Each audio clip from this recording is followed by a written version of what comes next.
Channel. ఈరోజు మనం వరంగల్ జిల్లా వర్ధనపేట నియోజకవర్గానికి అయితే రావడం జరిగింది. మనతో వాయిస్ మున్సిపల్ చైర్మన్ గారైన నేనావ శివరాణి గారు మనతో ఉన్నారు. నమస్తే మేడం, బాగున్నారా? Okay madam, as a voice chairman గా వినేందుకు మా ఛానల్ తరఫున మీకు congratulations madam. Thank you. Okay madam, as a lady voice chairman గా వినేందుకు మీకు ఎలా అనిపిస్తుంది? What is your feeling? నాకు చాలా సంతోషంగా ఉంది. నేను 5వ వార్డు కౌన్సిలర్గా స్వతంత్ర అభ్యర్థిగా నేను గెలిచి ఈరోజు నాకు వైస్ చైర్మన్ పదవి ఇచ్చిన మన గౌరవ ఎమ్మెల్యే నాగరాజ్ సార్ గారికి మరియు మన చైర్పర్సన్స్కి మరియు కాంగ్రెస్ కార్యకర్తలకు మరియు మున్సిపల్ కమిషనర్ గారికి నా హృదయపూర్వక నేను కృతజ్ఞతలు చెల్లిస్తున్నాను. నేను ఎప్పటికీ మన నాగరాజ్ సార్కి రుణపడి ఉంటానని మా ఆశ ఉన్నది. ఓకే మేడం, మీ మున్సిపాలిటీలో ఎలాంటి సమస్యలు అనేవి ఉన్నాయి? మన మున్సిపాలిటీలో డ్రైనేజీలు కానీ మన సీసీ రోడ్స్ కానీ ఇందిరమ్మ ఇల్లు కొన్ని రాలేదు, అవి ఉన్నాయి సమస్యలు. ప్రతి సమస్యకు ఒక పరిష్కారం ఉంటుంది. మన కాంగ్రెస్ పార్టీ అధికార పార్టీ మీద అన్ని పరిష్కారాలు.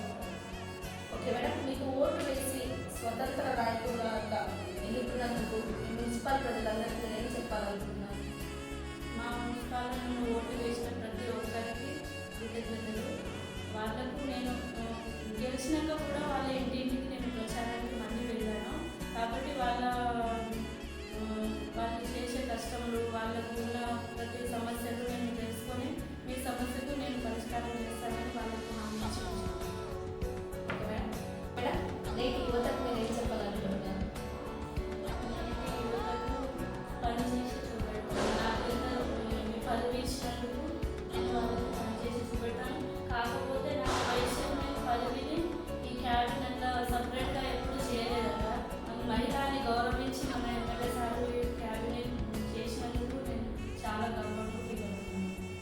ఓకే మేడం, ఓకే మేడం, మీరు వర్ధనపేట నియోజకవర్గంలో మున్సిపాలిటీ ఎన్నికలలో వినేందుకు అలాగే కాంగ్రెస్ జెండా ఎగరవేసినందుకు మీకు ఎలా అనిపిస్తుంది? What's your feeling?